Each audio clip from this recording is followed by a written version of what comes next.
All right, day one of mandatory minicamp is in the books, 3 days, and then it's off until training camp. Matt Milano, WKBW TV Channel 7 sports director, Sal Capaccio here on It's Always Game Day in Buffalo, and we were out there on a chilly day. I'd say chilly for June 10th. You and I played golf on Tuesday. That may have been the chilliest. It was the 11th is the day of minicamp. It may have been the chilliest June 10th I could ever remember, especially playing golf. Yeah, it was cold. It was cold. It felt like fall. And if it was in fall, I would have said it was an unbelievable fall day to play golf. And, you go because fall weather also means like soup weather and, Yeah. maybe a little hot cider or something. I'm in on all of those, but I'm in on all of those in September, October, November, not on June 10th. You still hit the ball well for how chilly it was. Is it true? Does the ball it goes farther in the hot weather, right? Or Yeah, does that it it does. does, Yeah, right? it does. I think so. I don't know if it goes farther in the hot weather because of the temperature, or if it's just Right. because you've been playing for a little bit up to that point, so you're striking the ball better. But I always do feel like it obviously goes farther if you are somewhere where, there's an elevation difference or Yeah. the air is thinner. But I think it goes farther when the weather is nicer. I think Then anyway. anytime Matt Perino stepped up and hit the ball, it got warmer because he Yeah, hit it a I lot like farther. by 15 degrees apparently. No kidding. It was a great time. And also then after that, we went out to mandatory minicamp. As I just said, that was on Tuesday. It's the first of 3 days. The Bills are scheduled for Tuesday, Wednesday, Thursday. Only one day that we're hearing from, and the coaches. Sean McDermott spoke on Tuesday. We did hear from Josh Allen as well on Tuesday. But the big news at mandatory minicamp, we have an up and we have a down for the big news. The up, let's start there. The return of Matt Milano to the field. Now, not a surprise that Matt Milano would come back at some point. Maybe a surprise that it's happened this week. Sean McDermott told us a few weeks ago, Matt, that it would happen at some point before training camp, possibly. Well, it is before training camp, but we're still 6 weeks out before training camp right now. Very, very encouraging sign that Matt Milano's doing at least something. And let's remember and remind everybody, he didn't do everything. He was working with No. positional linebackers and doing drills. He did not do any 7-on-7, any 11-on-11, but anything at all is a great sign. But no team drills. That being said, during the individuals, because all eyes locked in on him, he looked good. He looked fluid. He did not look like there was a ton of rust on him. He looked like Matt Milano. So I think that he is going to be a full go sooner rather than later based off of the evidence that we got with him out on the field for OTAs. What I expect to see them gradually kind of ease him into things more the rest of mandatory minicamp, whether that's 1 or 2 days. Tendency says that sometimes they cancel that last day of minicamp. We don't exactly know, but I think that we'll see another baby step in the right direction. They take it easy to start training camp and then ramp him up slowly, but I don't think it's out of the realm of possibility that we see him as a full go early in training camp. And as of right now, I mean, there's pretty thin at linebacker as it is. 4 different linebackers were out of practice on Tuesday due to some sort of injury. Dorian Williams, Eddie Ulofoshio, Nicholas Morrow, Balen Spector. Now, Sean McDermott didn't say this necessarily, but I would assume that at least somebody on that list, if not all of them, are just dealing with something where they're going to lay off them at this time of year. Not so serious that they would miss a game because a lot of the guys were out there and actually working off to the side. Who knows? Maybe there's something a little more serious, but it feels like it's one of those situations where we're just not going to push any of these guys right now. Why push? There's no benefit of pushing. I understand that this is an important time. Mandatory minicamp is the last week of school, right? This is like, just push everything up. It's the last week of school for these guys. They want to still be productive, but they also want to be healthy before they get ready to leave for 6 weeks and then come back for training camp. So I don't think we can put way too much into what actually happens on the field this week. I think there's good signs, there's bad signs. I don't want to get crazy into it. I think this week is all about staying healthy as you get ready for this 6-week hiatus. In the meantime, let's just stay on Milano for a second. I mean, if he can stay healthy, Matt, one of the things I'm most excited about this team is the duo of Milano and Terrell Bernard and how really amazing they could be next to each other. I think about the game that they played against the Dolphins and the plays they made. I think of the play of both of them in the Raiders game They both had a turnover in that game. They both had strong games against Washington last year. Like when they were on the field together, they were dominant. Yeah.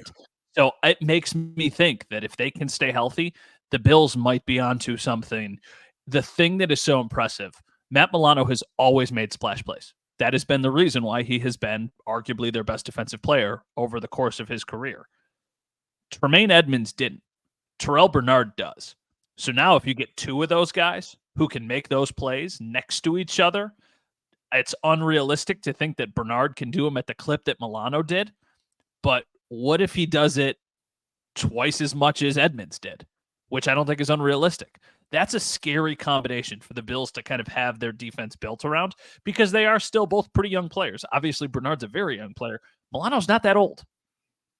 You think they've done enough behind them, considering what happened last year at the end of the year? Dorian Williams, Bale Inspector, Nicholas Morrow, Eddie Ulofoshio, Deion Jones. They signed Joe Andreessen after a tryout. Shane Simon has just come in. Do you think they have enough behind them after what we saw last year? I think it depends on what you think of Dorian Williams. Because if you think Dorian Williams can be a bigger piece to this defense and a more rotational guy than just a special teams guy, then I think that what they have behind them is serviceable. I don't know yet what to expect from Bale Inspector. I know that he's a player that some people are excited about. Same thing with Eddie Ulofoshio. I don't know what to expect just because he is so young.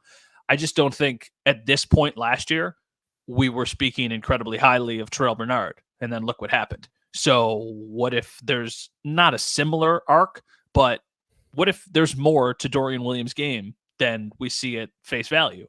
So I think that it's fine. I think that you would want more depth everywhere, but I don't think it's bad.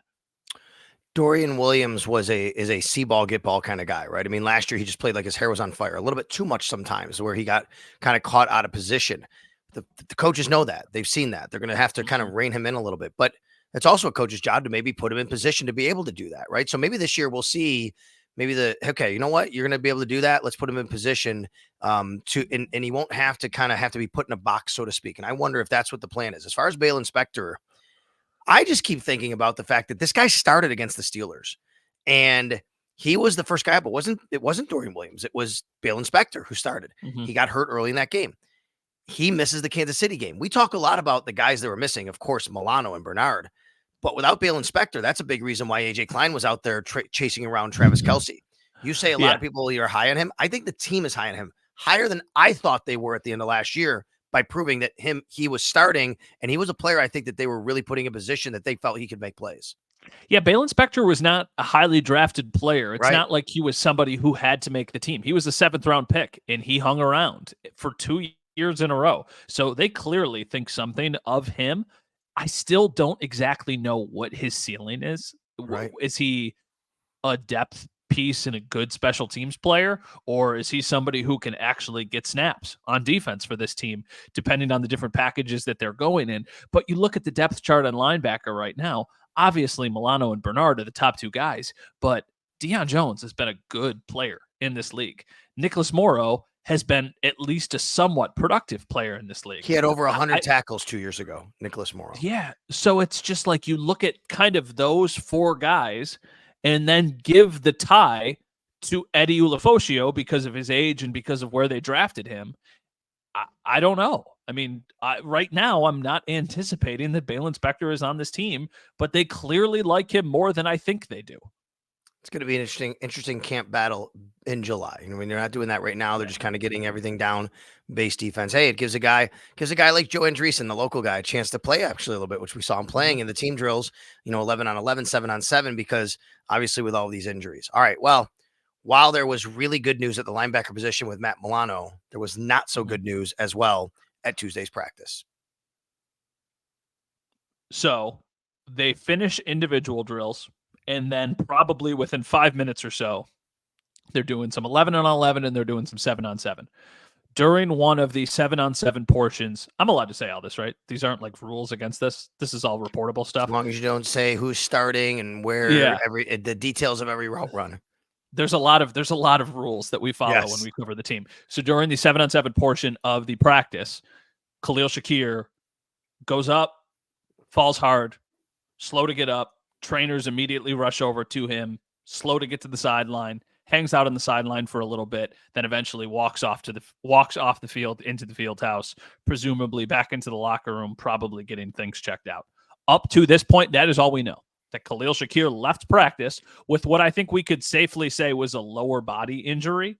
That's the way I termed it. I thought that that's what they were looking at, and I thought that he limped off. Like, to me, did you see anything different? Would you say anything differently from what you saw? Because No. maybe something happened to his upper body when he fell, but from what I saw, I thought they were evaluating a lower body. No, admittedly, my vantage point of this was not good at all. I couldn't really see what happened or how it all played out. So then, once that happens, people start moving around. Hey, did you see what happened to Khalil? Did you see what happened to Khalil? So this is just kind of piecing all of it together. I do think it's always a good sign when a player goes to the sideline and lingers for a little bit before they go and get checked out. I think that's always a good sign, because I think that when something is serious, they don't linger. They either take them into the locker room, take them into a medical room, get them on a cart, do something like that. He was still lingering around for a little bit, to the point of like, oh, I think maybe I can go and practice again. It's not worth the risk at this point. We do not know the extent of it, but I don't want to speculate on an injury. No. We don't know the extent of it. But at the same time, I think if it was anything super serious, he would have probably been off the field quicker than he was and had even more attention from the training staff. I'll also say, I think you kind of said this too.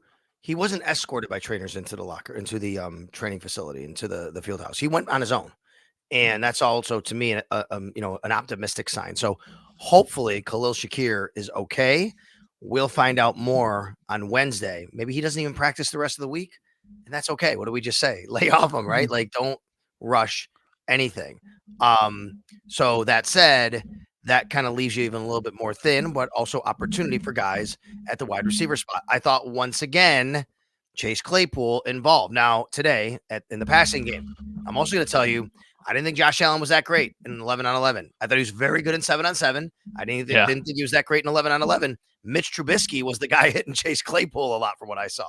Yeah, Mitch Trubisky hit Chase Claypool for a nice play. He hit MVS for a nice play. Yeah. This speaks to all of the pieces that they have at wide receiver, that almost every player has been interchangeable with Josh Allen, with Mitch Trubisky. Like, they're going all over the place. So yeah, I think Chase Claypool had a couple nice flash plays. The same thing with MVS today.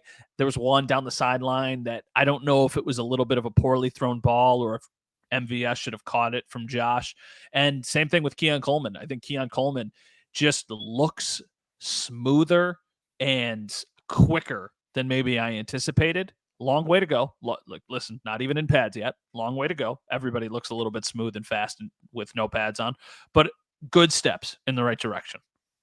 Yeah, and the other guy that we were kind of looking for today and monitoring was Russell Douglas, because he hadn't been there through all the OTAs. He was there. He was practicing, and he spoke. I wasn't at the podium for him speaking, so he did not speak. He did not speak. Okay, I thought I know he was scheduled. He didn't go. Right? Was that what the case was? Sometimes that happens. They have meetings. They have to go lift. Okay, but we do know that he was there, and it doesn't seem like there's anything out of the ordinary there. He's there, and everybody was, except for Christian Benford. Christian Benford was an excused absence from Sean McDermott, so he was not at practice. We'll see if he is there on Wednesday and Thursday. We do get to watch all of the practices this week, which, in a case like Khalil Shakir, if this happened last week, Matt, we'd be waiting a whole week to wonder if he's practicing again. At least we get to go out there again tomorrow and see. And again, I don't know, maybe they'll hold him off anyway. But at the very least, we go back out to practice on Wednesday and we can kind of evaluate, what we see from our vantage point. Can I say one other thing about my Khalil Shakir, just kind of speculation, assumption here? Yeah. I think if it was anything serious, we would know by now it was serious, because it would be out there from a national reporter, right? Probably right. Whenever something big happens. How do you local guys not get the scoop? Come on, do your job. Yeah, do your job. Do your job. So I'm not anticipating that we see him again this week, because I just don't think it's worth the risk if he's dealing with literally anything. But I do think that we might get some clarity if he's out on the field, or if he's hanging around with his teammates, or if he's hanging around in the field house when we're there after practice. So I think we'll get some sense of the severity of it. But right now I'm remaining cautiously optimistic. I had a chance to chat with Matthew Smiley and Corey Harkey after practice, the two special teams coaches, and I'm just telling you, I've said it, and I'm going to keep talking about this until we see it happen. I'm fascinated by the new kickoff rule. Yeah.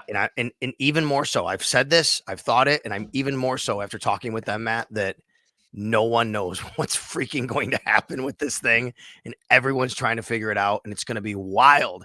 And from my talk with Matthew Smiley, I'll say, I think week 1 of the preseason might be one of the most exciting preseason weeks we've ever seen in football, and it's simply because of the kickoff rule, because we may see like a lot of kickoff return touchdowns because teams are trying things and then saying we can't do that. Mm-hmm. Yeah, trying to see what you can get away with when there's no Yeah. penalty for absolutely trying it. I still, for as fascinating as all of this is, I still just don't understand why they don't just kick the ball out of the back of the end zone Interesting. for 5 years, because it doesn't feel like the reward is greater than the risk. Like, what if you're going to try and pin them and get them at the 20? Is that better than eliminating the potential of a return altogether and just kicking out of the back of the end zone? I'm sure they have numbers that back all of this stuff up, that they can figure out, hey, listen, this is where we're going to have to place the ball. This is going to be the zone where their returner is standing. Mathematically, this says that this guy is most likely to get to the 19-yard line. Well, if that's what the analytics say, then you got to trust your guys to go make a play, because 11 yards is obviously a very big difference. But if it's, hey, it's a 50-50 shot, I don't like the idea of giving up potentially big returns. And no disrespect to the staff, I don't necessarily have full confidence in the special teams unit for the Bills going into this season in any area, to be honest, besides Reed Ferguson, besides log staffing. I agree with you that like that might happen. I think we could just here's what I'll tell you though. That's not going to happen in the preseason. You know why? No, sir, no. Because teams are going to evaluate what they have. They want to evaluate their players, and they want to evaluate what they can do, what you said, what they can get away with. But you're certainly right that in the regular season, I could see teams going, heck with it, dude. I'm just giving them the ball at the 30-yard line. You could start right there. I'm not risking them running it back. I am just really interested in how all of this is going to play out with the special teams. Speaking of special teams, though, we don't talk about them a lot. Matt Hawk was released last week or a couple of weeks ago. They still have they have Tyler Bass, of course. They have Sam Martin, and then they have a tweener, which is Jack Browning. And Jack Browning did both at San Diego State. I don't think he's here for Tyler Bass's job. I do think he could be competing for the punting job, but also to be maybe a kickoff specialist. Whereas in the past, you'd have Dan Carpenter, who didn't have a strong leg, but was an accurate field goal kicker for the most part. And then they brought in Matt Gay, I think that was his name, to be a kickoff specialist because he had a big leg. Now, if you do it, you're bringing in a kickoff specialist for the opposite reason, because he has touch and he can put it in the landing zone. I wonder if teams are going to do that. Maybe. I think he is competing with Matt Hawk, or excuse me, with Sam Martin. Matt Hawk has already been released. I think he is competing with Sam Martin. And my justification of this is there is no way that you can be paying Tyler Bass what you're paying him and have him just do field goals. I just don't think that the value's there.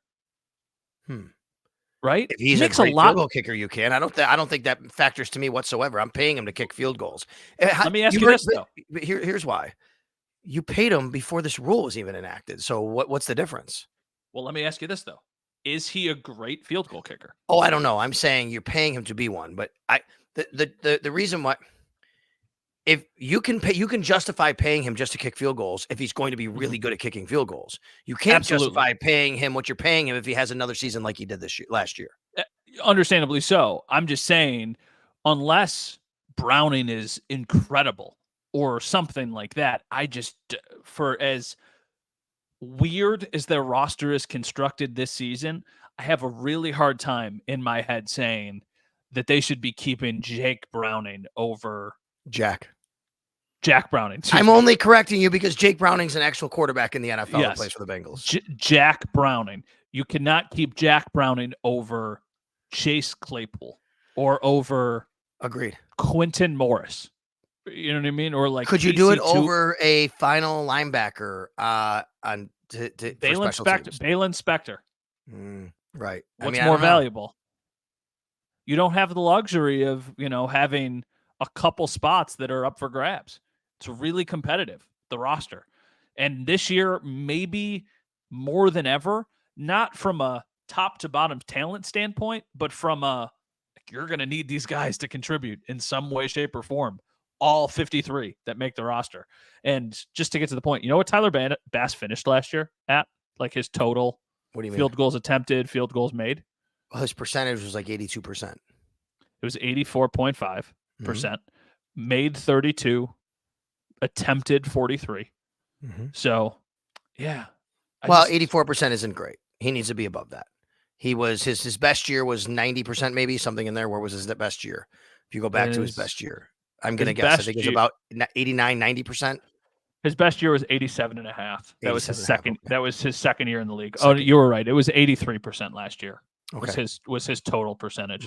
So, yeah. And then I keep thinking back to the playoff game, and I'm not even really thinking just back to the Chiefs game. He wasn't good in the Steelers game either. He missed a chip shot, and he had a field goal blocked in that game. Well, we'll see how the Bills handle it. I think it's an interesting question that they're going to have to sort out, and we're going to find out more about when it comes to the preseason, especially. All right. Speaking of excused absences, there was a one around the league that was not excused, which really kind of took everybody by surprise. Sal Capaccio, Matt Bove, it's always game day in Buffalo, and it's always drama in New York with the New York Jets. Nice transition. JETSDRAMA. Thank you. Drama, drama, drama. Aaron Rodgers misses practice. Look, I've heard this two ways. My colleague on WGR, Bulldog, said the Jets can also created their own drama by making him unexcused, where Robert Saleh could have just gone out and said, hey, listen, Aaron Rodgers had a pre-planned day off. We knew this was happening. Not a big deal. He's at an event, a function, and nobody would blink an eye. But instead, I actually give Robert Saleh credit. He's trying to set a standard in his organization. And he's saying, look, this is not an event that he said he knew about it, but he didn't excuse him. And it was important to Aaron. Aaron can go, but you're going to get fined. And he's trying to set a standard in his organization after everything that they've been through. So in that regard, I give him credit. In the meantime, here's Aaron Rodgers once again becoming the center of the story. That's what he always is. He's always the center of the story. He's always wants people talking about him. Like last year when he thought that he could come back, he never thought he could come back. No. He wanted people talking about him. And every single week, people talked about him. We talked about him. Obviously, they're talking about him on Get Up every morning and all of these other national shows because he wants people talking about him. It was never realistic that he was going to come back. I have so many questions about the New York. If you told me right now, Aaron Rodgers will play every single game in the regular season, I would say that is the Bills' biggest competition in the AFC East, without question. But I also have no confidence that that guy is going to play every game and that he's not going to just they're not going to be with all this nonsense and drama that they deal with in New York every single year. Even before him, he just takes it to another level. All right, Matt. You put out a tweet about asking questions to us here, and it's always game day. I don't know if you've actually seen any here. I'm going to look through as we go. I have a couple. Here's one. Does Justin Shorter make the 53?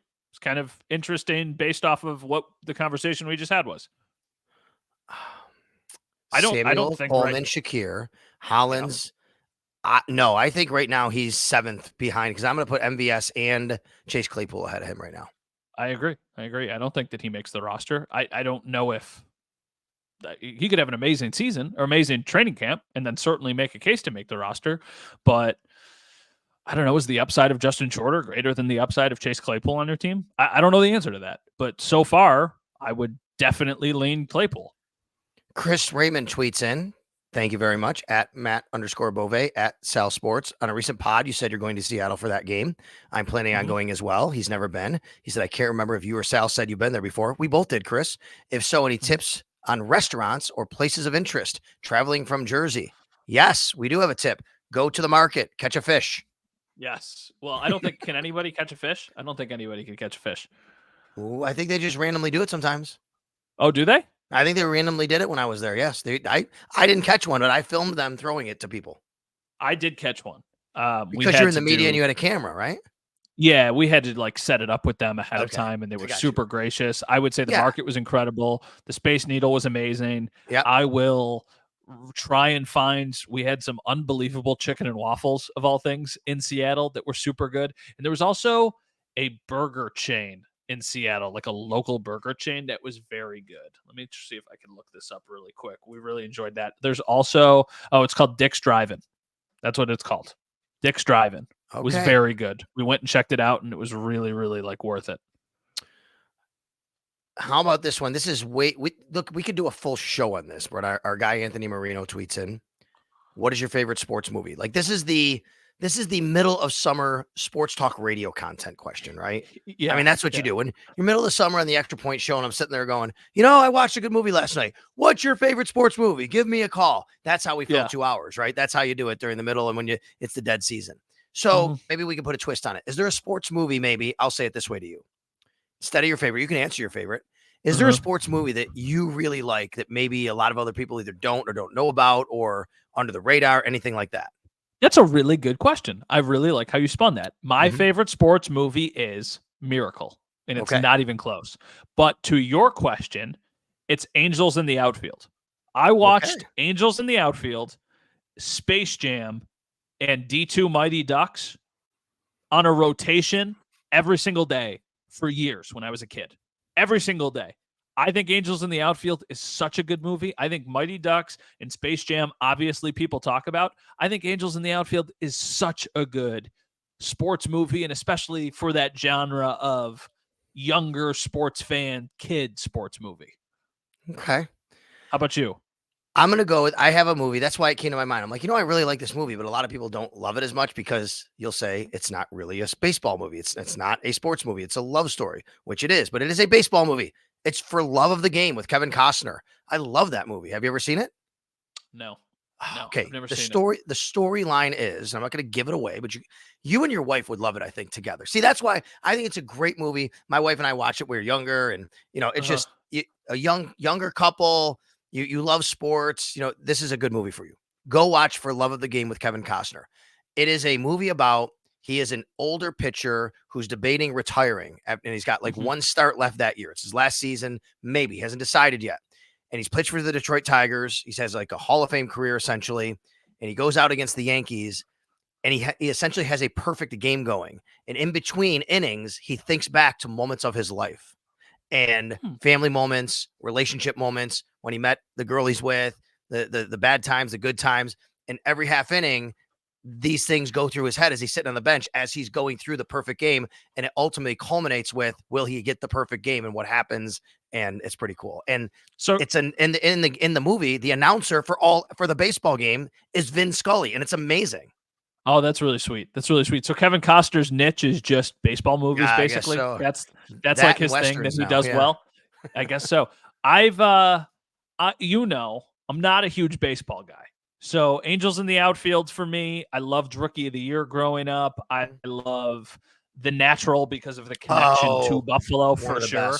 One of the best. So good. What about I haven't seen it. Classic Bad News Bears? No.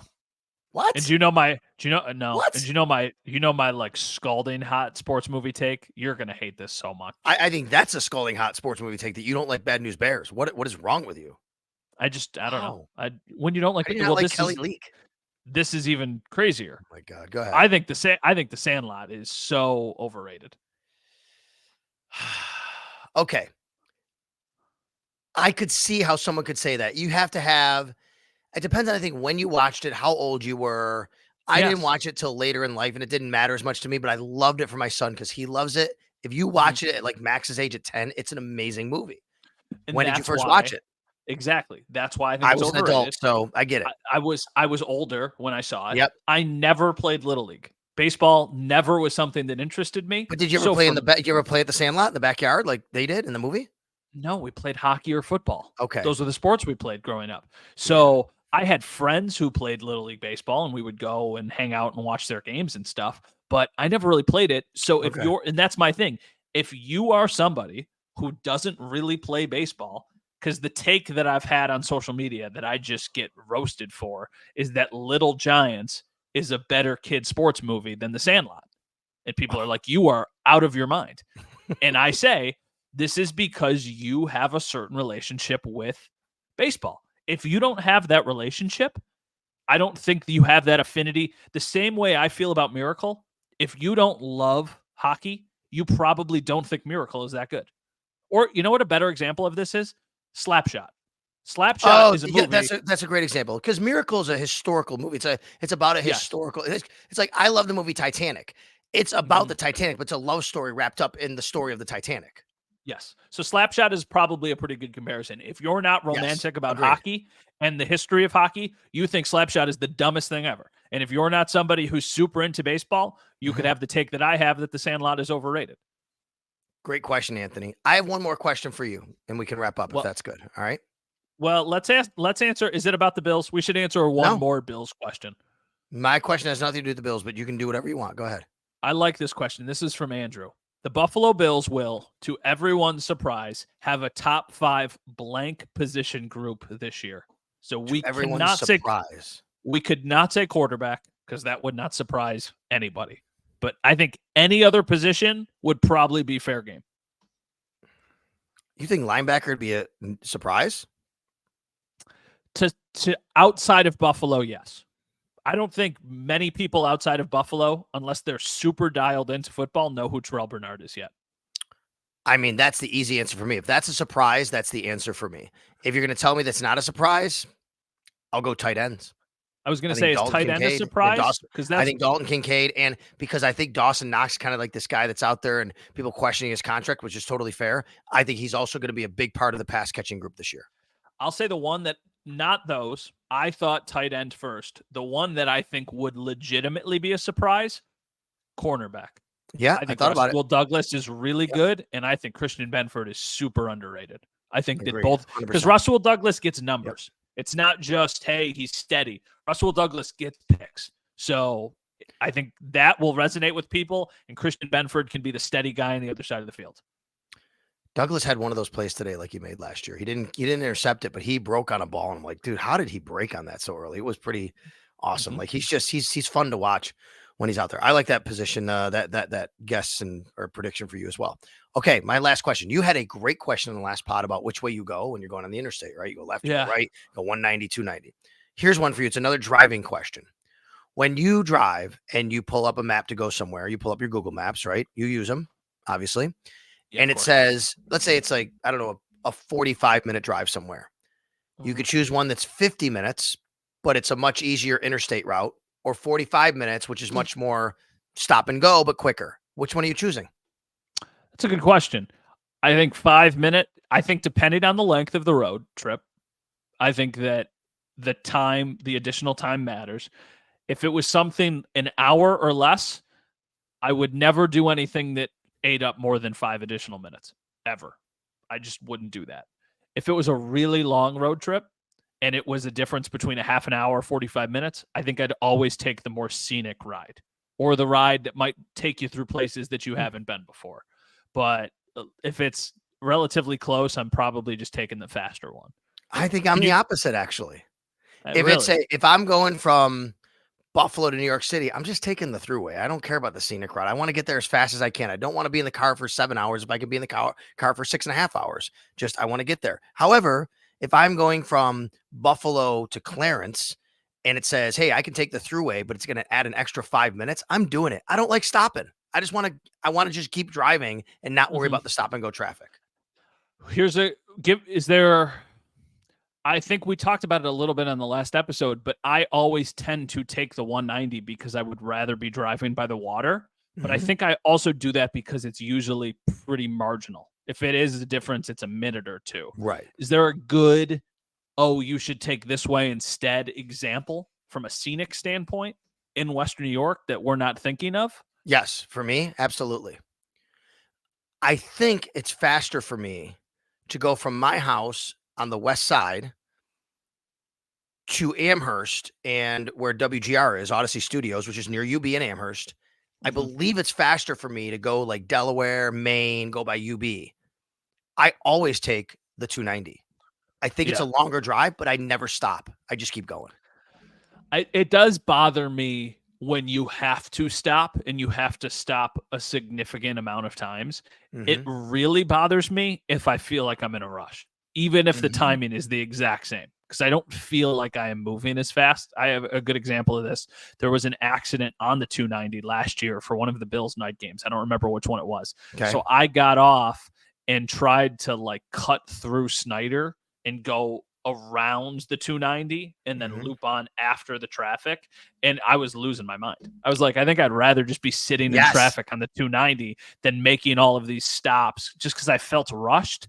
So Yeah. I guess it just depends on the situation. Answer what you think on It's Always Game Day in Buffalo. Thanks for watching. We are always on video at Sal Sports, and also, of course, anywhere you pod. It's the Always Game Day in Buffalo podcast. Matt, see you tomorrow, which is Wednesday, for another Buffalo Bills mini camp. Have a great Tuesday night, and I guess we'll chat then. I guess we'll probably do another one later in this week to wrap everything up for everybody. What we saw at mini camp, I guess. Yeah, for sure. A little bit of a shorter episode today, but that's probably because we'll hit you with another one within a couple days once we have some new information on Khalil Shakir, when we have a little bit more of Matt Milano sightings, and we can kind of see how they wrap up minicamp, which will be either Wednesday or Thursday. We say Wednesday because in years past they've kind of called it after 2 days, but we shall see. And more Aaron Rodgers drama, maybe. Yeah, always.